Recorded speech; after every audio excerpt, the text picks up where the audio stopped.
certains risquent d'être tout simplement rendus inéligibles, même à travers des affaires privées. C'est pourquoi les gens, certains ont horreur d'aller au tribunal, de répondre eux-mêmes, ce qui n'est pas normal.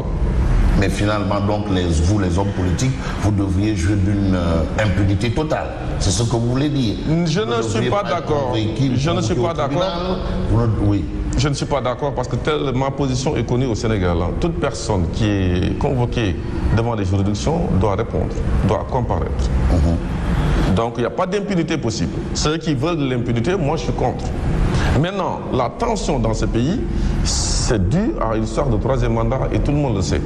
Maintenant, moi, ceux qui anticipent aujourd'hui le combat contre le troisième mandat, dans la rue, en instrumentalisant la jeunesse, en appelant les gens à sortir avec des saccages. Vous avez vu ce qui s'est passé ces jours-ci. Moi, je ne suis pas d'accord parce que ce n'est pas encore le moment. Chacun a son agenda. Le président sortant, finissant, a son agenda. Il trouvera certainement quelqu'un pour, disons, être son candidat. Ce qui est souhaitable, c'est ce qui est conforme à la Constitution. Maintenant, si lui veut faire un troisième mandat, il est certain qu'il y aura du grabuge dans ce pays. Et ce que je ne souhaite pas. Alors, vous dites autant de morts, autant de saccages. On parle de forces spéciales. Oui. On parle également de commandos. Oui. Tout ça, c'est pour dire non au troisième mandat, c'est ça? Vous savez, nous avons une opposition quand même qui est hétéroclite. Tout le monde ne pense pas de la même manière, ne fait pas de la même manière la politique. D'aucuns pensent que c'est dans la rue que ça va se régler, d'autres pensent que c'est dans les urnes. N'oublions pas qu'en 2012, lorsque le président Wade s'est vu, disons, valider son ticket pour faire un troisième mandat, nous n'avions pas décidé de continuer le combat dans la rue. Nous sommes partis le battre dans les urnes. C'est Macky 2012, vous l'avez rappelé tout à l'heure. Oui. Et d'ailleurs, nous étions les seuls à dire allons-y aux élections pour éviter les morts.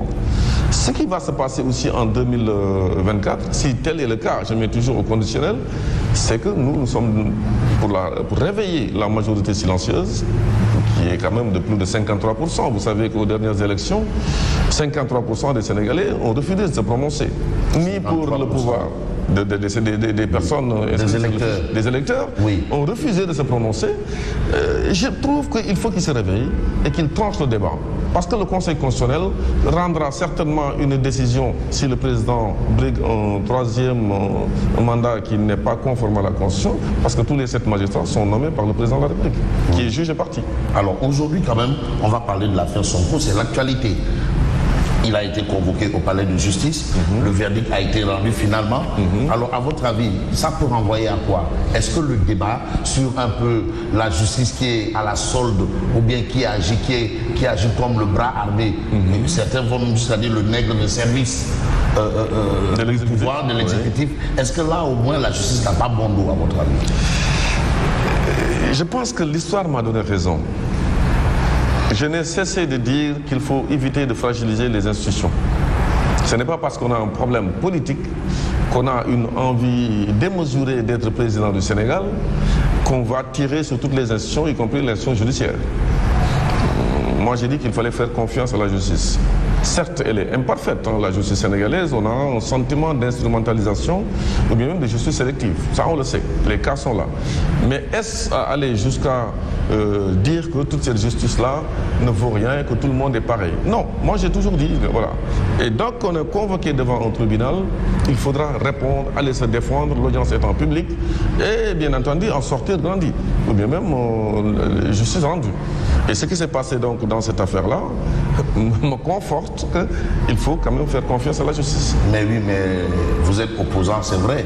Il y a souvent une certaine solidarité entre opposants. Mais est-ce que vous condamnez aussi la violence? Vous savez, être opposant ne veut pas être aveugle et solidaire à tout prix. Moi, je ne suis solidaire que des bonnes causes. Juste aussi. Si certaines personnes demandent à ameuter la jeunesse pour faire des saccages, vous avez vu ce qui s'est passé ces jours-ci. Il y a eu des morts même. Ça aussi, il faut le dire. Il y a eu 2 morts. Et tout ça pour ça. Si on avait fait confiance à la justice, si dans une affaire aussi privée, entre 2 personnes, de diffamation, on avait fait confiance à la justice, on ne serait pas là. Et ça, je regrette vraiment certains hommes politiques qui instrumentalisent pour des fins privées. Si c'est une affaire de public, je peux comprendre, mais c'est une affaire privée entre deux personnes et hélas, des personnes en ont perdu la vie. Est-ce que ça peut, à votre avis, avoir un effet résiduel par rapport à peut-être l'image qu'on a de la démocratie au Sénégal? Elle est écornée, l'image aujourd'hui de la démocratie sénégalaise. Ça, tout le monde le sait. Nous sommes aujourd'hui à la une, alors que nous sommes à presque 8 mois, 9 mois des élections présidentielles de 2024. Et d'ici là, ça va partir crescendo si on ne trouve pas de solution. Nous sommes dans un pays où les hommes politiques ne se parlent pas. Hélas, le dialogue politique a échoué. Nous sommes dans un pays où faire la politique est devenu un sport national. Oui, les gens qui n'ont pas de métier, qui vont passer toute leur vie à faire la politique, matin, midi, soir. Donc il faut quand même qu'on pense qu'on peut être utile à notre pays, même si on n'est pas président de la République, à quelque station qu'on soit. Mais je trouve qu'aujourd'hui, au stade où nous sommes, il faut quand même que les gens reviennent à la raison, parce que le Sénégal va au-delà de nos intérêts privés. Mais revenir à la raison, ça veut dire quoi? Ça veut dire que ce qui se fait actuellement n'est pas bon du côté du pouvoir ou du côté de l'opposition? Du côté du pouvoir, j'ai trouvé quand même que ces temps-ci, il y a quelque part un abus dans l'usage du droit. Le droit doit être utilisé à sa juste mesure, mais quand on abuse du droit, je vois des femmes qui sont mises sous bracelet électronique, ça choque, il faut le dire. Oui, je l'ai vu. Il suffit maintenant que quelqu'un sorte pour dire, bon écoutez, je poste un truc, je rigole, vous êtes en garde à vue. Les détentions provisoires, le parquet, il faut quand même qu'on réduise. C'est pourquoi des réformes doivent être effectuées en 2024, une fois que nous serons à la magistrature suprême. Je considère que même si on dit que la justice est indépendante, nous avons quand même une justice quelque part qui est instrumentalisée, il faut le dire. Je ne dis pas tout le monde, tous les magistrats sont pareils, mais je dis que l'impression et les cas sont là. Quand on dit que les magistrats ne peuvent pas être déplacés sans leur avis, c'est-à-dire l'inamovibilité, vous avez des magistrats qu'on déplace quand on veut. Il suffit d'être quelqu'un qui parle, qui a des convictions solides, vous passez à la trappe. Nous avons aussi des dossiers qui sont là, qui sont triés, des dossiers sous le coude, des dossiers qu'on utilise en fast track. C'est pourquoi dès l'instant qu'on convoque quelqu'un qui est un homme politique, il pense qu'on va en profiter pour le liquider. Et cette atmosphère-là fait que c'est délétère et il faudra impérativement que la justice soit réformée. Mais les hommes politiques font souvent référence à certains cas, je veux dire à deux cas. Oui. Le cas Karim Meïssa Wade, Khalifa Ababacar Sall, pour dire que en fait, la justice est aux ordres de l'exécutif. Non, moi je ne fais pas cas, je ne prends pas ces deux cas-là. Parce que derrière ces deux cas, il y a des faits. Il y a des faits. Il y a une histoire de la caisse d'avance, et une histoire de bien mal acquis. C'est ça. Oui, mais bien mal acquis où on n'a condamné qu'une seule personne. C'est la raison pour laquelle je dis, derrière ce cas, nous avons des faits, mais nous avons aussi ce que j'appelais la justice sélective. Sur le cas de la CREI de Karim Meïssa Wade, nous avions 25 personnes qui avaient été épinglées, accusées. Et finalement, il n'y en a que 2 qui sont passés. Je pense que c'est Karim Wade et Taïb Ndiaye. Monsieur Taïb Ndiaye, oui. Voilà, c'est tout. Et les restes là, ils sont où? Ils sont où? Certains sont en train de siéger au Conseil des ministres. Vous avez Oumar Sarr. D'autres qui poursuivaient le procureur, c'est aujourd'hui le ministre de l'Intérieur, Félix Diom.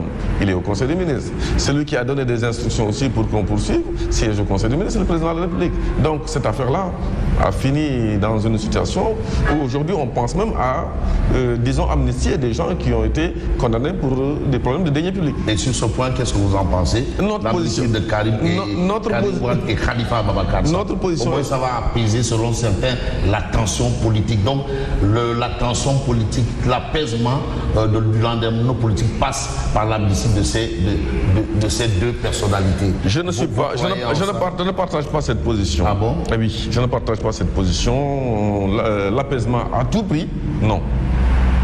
Parce qu'à quoi ça a servi que des juridictions soient prononcées en droit sénégalais, de façon contradictoire, écoutant les gens, et en les rendant, disant qu'ils ont été coupables de malversations financières et de détournement de deniers publics ou d'enrichissement illicite, et aujourd'hui qu'on met tout à plat parce que uniquement c'est des politiciens qui dealent entre eux.